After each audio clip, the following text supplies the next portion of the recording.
అధ్యక్ష, greater Hyderabad municipal corporation ఈ సవరణ బిల్లు 2025కు సంబంధించి గ్రేటర్ హైదరాబాద్ మున్సిపల్ కార్పొరేషన్ చట్టం 1955కు మరింత సవరించే బిల్లుకు సంబంధించిన అంశం విషయంలో ఈరోజు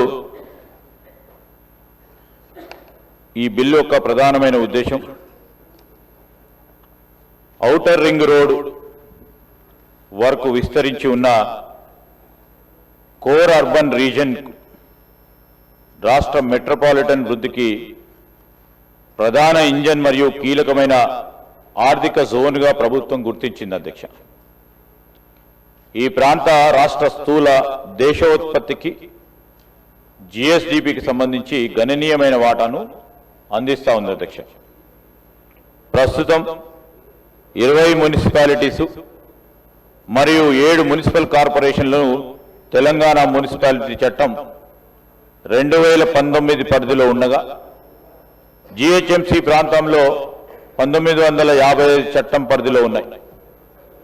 ఈ విభజన వలన పరిపాలనలో ఇబ్బందులు మరియు మౌలిక సదుపాయాల కల్పనలో అనేక ఆటంకాలు ఏర్పడతా ఉన్నాయి. అందువల్ల సమగ్ర ప్రణాళిక మరియు మెరుగైన పాలన కోసం ఈ 28 పట్టణ స్థానిక సంస్థలను విలీనం చేస్తూ పునర్వ్యవస్థీకరించాలని ప్రభుత్వం నిర్ణయించింది.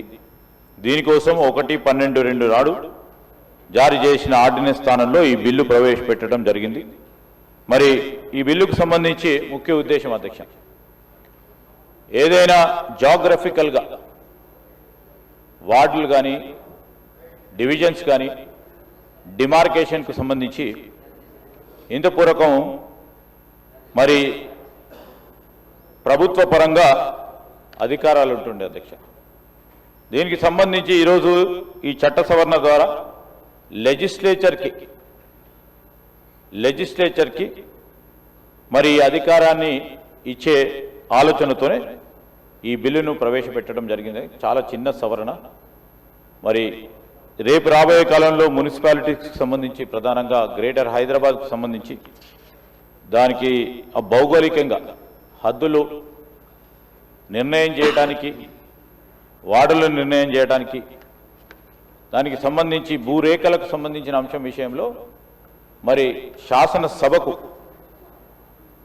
మరి ఈ లెజిస్లేచర్కి హక్కులు కల్పించే విధంగా ఈ చిన్న చట్ట సవరణ చేస్తూ ఉన్నాం అధ్యక్ష.